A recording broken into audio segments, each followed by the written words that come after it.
ये कोई, मुझे नहीं लगता कि कोई भी हैरान है इस बात को देख। जो भी भारतीय जनता पार्टी की राजनीति को समझता है वो तैयार था इस चीज के लिए, क्योंकि आने वाले कुछ सालों में, महीनों में गुजरात और पंजाब के इलेक्शन आने वाले हैं।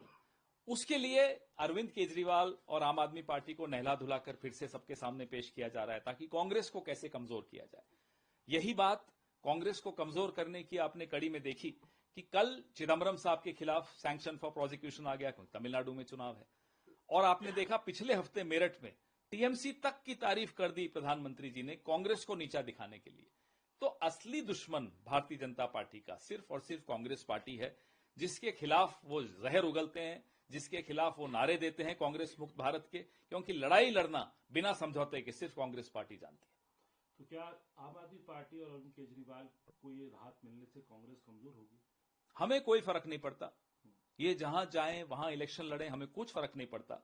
आपको याद होगा, इतिहास आपने भी पढ़ा है, अंग्रेजों ने भी यही किया था। मुस्लिम लीग को भी अपने कंट्रोल में रख लिया था, आरएसएस को भी अपने कंट्रोल में रख लिया था, कांग्रेस को कमजोर करने के लिए। हम क्या कमजोर हुए? अंग्रेजों को भागना पड़ा। तो आज जो ये हमारे देश के अंग्रेजों के गुलाम बैठे हैं, एप्स्टीन के गुलाम बैठे हैं, इनको भी भागना पड़ेगा।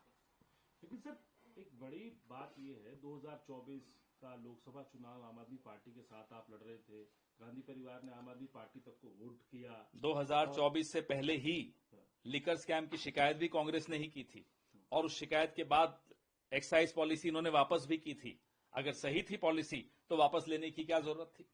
तो अब 2009 तारीख से जो लोकसभा का सत्र शुरू होगा, उसमें अपोजिशन के कैंप में आम आदमी पार्टी नहीं दिखाई देगी। अब वो तो अब तब की तब बात करेंगे, लेकिन बात आज जो हो रही है वो ये है कि इसके पीछे मकसद क्या था, एजेंसीज का ये कैसे दुरुपयोग करते हैं, वॉशिंग मशीन और अमित शाह ब्रांड का वॉशिंग पाउडर का इस्तेमाल कैसे किया जाता है चुनाव से पहले, वो आपके सामने है।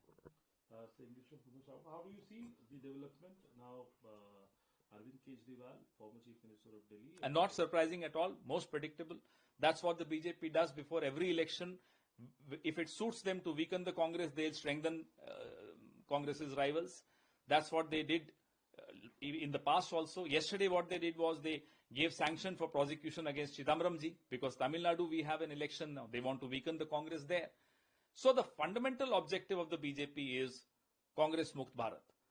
And to achieve that, the Prime Minister even praised the TMC. He has been against the TMC. They'll fight against each other in the upcoming West Bengal election. But to weaken the Congress, he even gave a certificate to the TMC. Having said that, nothing is going to change anything on the ground. People of Punjab and Gujarat are absolutely ready for a change, and they're looking at the Congress party. Thank you. हो गया, अब चाय लो।